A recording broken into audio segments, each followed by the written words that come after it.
हर हर महादेव। जय माँ काली।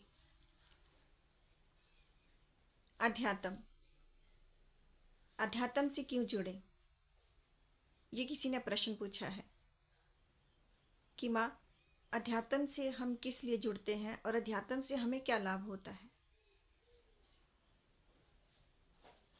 सबसे पहले तो ये जानना कि अध्यात्म होता क्या है।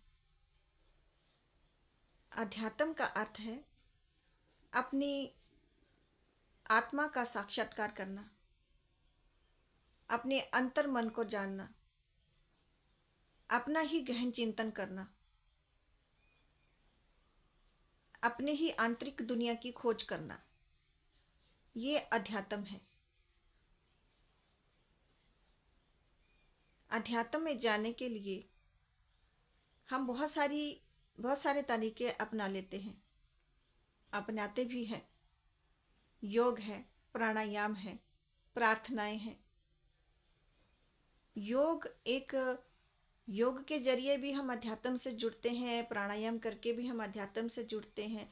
यानी कि अध्यात्म एक ऐसी खोज है जो हमें अपने ही अंदर छुपी उस अदृश्य रूप में, आंतरिक, जो हमारे अंदर आत्मा स्वरूप में एक चेतना है, जो एक शक्ति है, विराजमान है, हम उसकी खोज करते हैं। ये अध्यात्म है। कभी भी आपने देखा होगा कि जो बहुत ही गहन ध्यान करते हैं, ध्यान में बैठते हैं, तो सबसे पहले उनको उस ध्यान में क्या दिखाई देता है? तो सबसे पहले उनको अपना ही स्वरूप दिखाई देता है। वो खुद से ही परिचित होते हैं। अध्यात्म का अर्थ यही है, अपने आप से परिचित होना, अपने ज्ञान को बढ़ाना। अध्यात्म से जुड़ने के बाद हमारे ज्ञान भी बढ़ता है, हमारा आत्मबल बढ़ता है। हम एक नई खोज पे चले जाते हैं, एक ब्रह्मांडीय खोज, एक ब्रह्मांडीय ऊर्जा की खोज जो हमारे अंदर ही है। हम उसकी खोज में चले जाते हैं। ये उस मनुष्य के ऊपर होता है कि वो अध्यात्म में किस रास्ते पर जा रहा है। वो योग पे है, वो प्राणायाम करता है, या सिर्फ वो ध्यान करता है, या वो प्रार्थनाओं के साथ जुड़ा हुआ है। तो बहुत सारे मार्ग हैं अध्यात्म की ओर जाने के लिए। सबसे पहली बात तो ये आती है कि अध्यात्म हमें सही और गलत का निर्णय लेने में हमें सक्षम बनाता है। हमें इतना ज्ञानवान बनाता है कि हम सही और गलत का अच्छे से उसका निर्णय ले सकते हैं। हमें खुद में ही इतना कॉन्फिडेंस आ जाता है कि हम अपने अंतर्मन की जो आवाज़ है उसको समझने लग जाते हैं। जब हम अध्यात्म से नहीं जुड़े होते हैं तो हमारे मन में कई तरह के विचार आते हैं। कभी हम किसी ऐसे व्यक्ति से मिलकर आते हैं कि उसके विचारों को हम अकेले में बैठकर सोच विचार करते हैं कि अगर उसने ये मेरे से बात कही तो किस लिए कही, इससे मेरे मन को ठेस भी लगी या मेरे मन को बहुत खुशी मिली। तो उसका अंतर्मन उसको समझाता है। अगर वो अध्यात्म से जुड़ा है तो उसके अंतर्मन से, उसके अंदर से आवाज़ आती है कि ये इस कारण से तुमने ऐसा किया होगा या ऐसा तुम्हारी परिस्थिति रही होगी, तो इस वजह से उसने आपके साथ ऐसा व्यवहार किया। वो खुद से ही उसको जानने लग जाता है, जिससे कि उसके स्वास्थ्य पर, उसकी मानसिक स्थिति पर कोई प्रभाव नहीं पड़ता। वो उस चीज से संतुष्ट रहता है। अध्यात्म तनाव मुक्त करता है। जब मनुष्य अध्यात्म में जुड़ता है तो वो अपने आप ही ज्ञान पा लेता है। उसकी ज्ञान की शक्ति बढ़ जाती है, सोच विचारने की शक्ति बढ़ जाती है। कुछ बच्चे ऐसे भी आते हैं जो अध्यात्म से, उनका अध्यात्म में, जैसे कि मान लीजिए, मैं एक एग्जाम्पल के तौर पर आपको बता रही हूँ कि कई बच्चे ऐसे होते हैं, अध्यात्म में जुड़े तो होते हैं, उनका किसी भगवान के ऊपर बहुत ही श्रद्धा भी होती है, लेकिन वो श्रद्धा किस तरह की होती है कि वो उस देवता की सिर्फ शक्तियों को देख रहा होता है। उस भगवान से प्रेम तो उसको होता है, लेकिन उस अवस्था का प्रेम नहीं होता। वो सिर्फ उसकी एक जो शक्ति रहती है, जिस तरह से वो देवता को बताया गया है बाहर की दुनिया में कि उसकी ये शक्ति होती है, वो ये सब कर सकता है या आपको ये सब प्रदान कर सकता है, वो उस तरह का प्रेम उनसे रख कर, उनसे आकर्षित होकर उस देवता का अध्ययन करना शुरू कर देती है। अध्यात्म मन उनकी पूजा अर्चना करना मतलब कि उनका अध्ययन करना शुरू कर देते हैं, उसके बारे में जानकारी रखना शुरू कर देते हैं, किताबें पढ़ते हैं और कोई गुरु भी बना लेते हैं। गुरुजनों से अब वो मंत्र दीक्षा लेते हैं, फिर उसके ऊपर साधनाएं उठाते हैं, फिर उन साधनाओं को पूर्ण करते हैं। तो और एक ऐसी परिस्थिति में पहुंच जाते हैं जब उनकी वो साधना या तो पूर्ण नहीं हो पाती, या तो बीच में ही कुछ ऐसी परिस्थितियां बन जाती हैं कि वो खुद ही छोड़ बैठता है। वो किस लिए? क्योंकि पहले से ही उसने अपने मन को व्यवस्थित करना नहीं सीखा। अध्यात्म में जाएं, किसी भी देवी देवता की साधना आराधना करें, लेकिन उनसे जुड़ने से पहले एक बात का ध्यान रखें।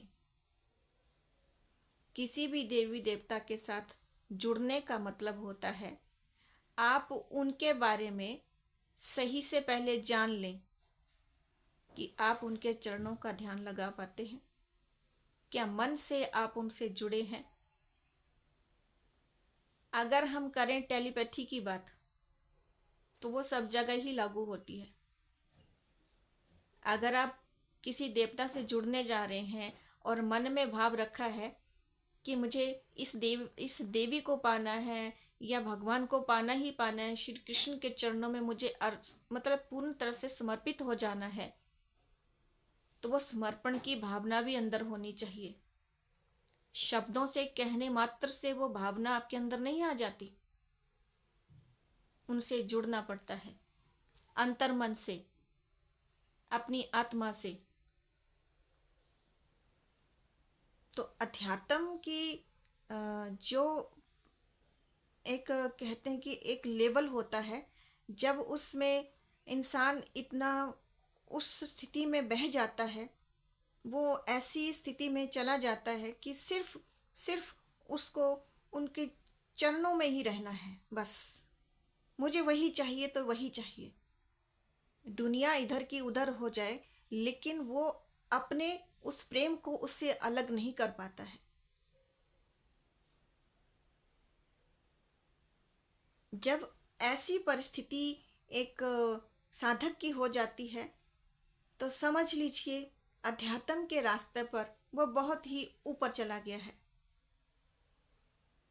उसको आत्म साक्षात्कार होने लग जाता है, उसका ज्ञान का लेवल बढ़ जाता है, उसका आत्म बल बढ़ जाता है। वो खुद तो प्रकाशवान होता ही है, उसके सानिध्य में आने वाले हर किसी को वो प्रकाशवान करने की कोशिश करता है। और जो उस प्रकाश में नहाते हैं वो तो ज्ञानवान हो ही जाते हैं, और कुछ सिर्फ जानकारी मात्र लेने के लिए उनके पास जाते हैं तो उनका तो कुछ नहीं कह सकते। अध्यात्म जानकारी का विषय नहीं है, अध्यात्म एक अपने आप की खोज का विषय है। अपनी ही खोज करना, अपने आंतरिक अंदर जो बैठी वो आत्मा है, जो ज्योत है, हम उसकी खोज करते हैं, अपनी ही ब्रह्मांडीय शक्तियों की खोज करते हैं। वो अध्यात्म है।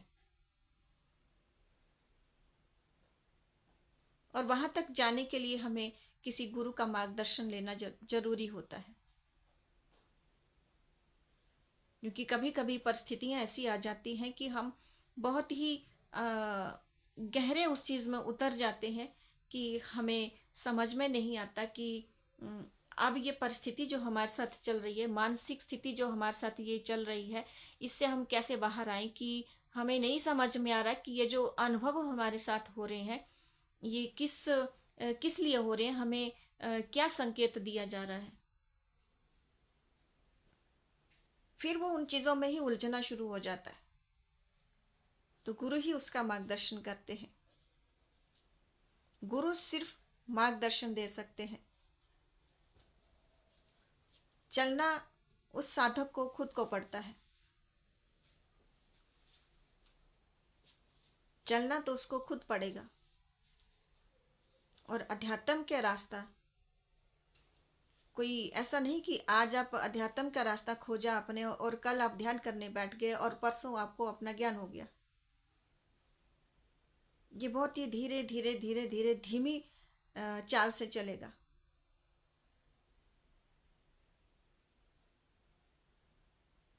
इसलिए इसमें पेशेंस भी रखना बहुत ज़रूरी है, धैर्य रखना बहुत ज़रूरी है। क्योंकि कई बच्चों को देखा गया है, हम 11 दिन की साधना उठाएंगे, भगवान हमारे सामने आ जाए और हम प्रकाशवान हो जाए।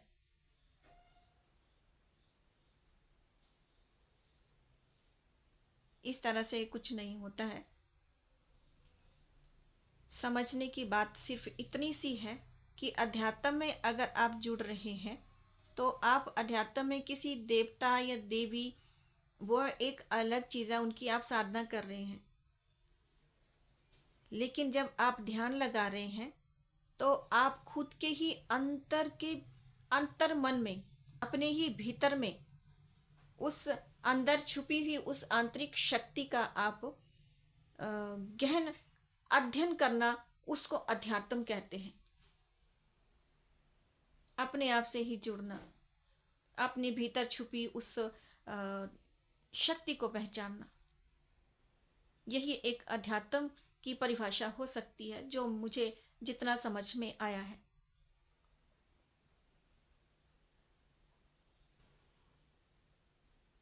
अध्यात्म से जुड़ने के लिए हमारे ग्रंथ हैं, आप ग्रंथों का अध्ययन कीजिए। भागवत गीता का अध्ययन कीजिए, जिसमें कर्म की शिक्षा दी गई है। क्योंकि आज का दौर ही कर्म का है। आप कर्म करेंगे तो ही आप आगे बढ़ पाएंगे। आप गीता को अच्छे से अध्ययन कीजिए, उसमें सब कुछ दिया है। हाँ, कुछ लोग नहीं पढ़ पाते, वो बात अलग है, लेकिन सुन तो सकते हैं।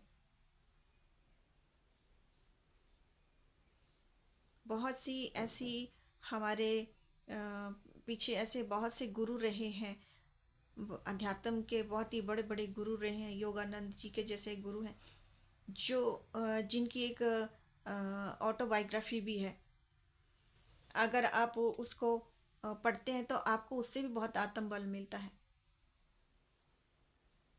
तो हमारे जो गुरुजनों की जीवनियाँ हैं, आप उनको भी पढ़िए, बहुत प्रेरणा मिलती है। उन सिद्ध पुरुषों की जीवनियों को पढ़िए, उससे हमें आगे चलने का, उनके अनुभवों का, हमें जो भी हम उनके अनुभव पढ़ते हैं तो हमें अध्यात्म के रास्ते में क्या क्या कठिनाइयाँ आ सकती हैं, क्या क्या उसमें हम पा सकते हैं, क्या क्या उसमें हो सकता है, वो सब जानकारियाँ उसमें होती हैं। अपने आप पे विश्वास रखिए, अध्यात्म से जुड़िए, ज्ञानवर्धक बनिए, अंतर मन से जुड़िए और बाहरी चीज़ों के आडंबरों में ना फंसे। हर हर महादेव। जय माँ काली।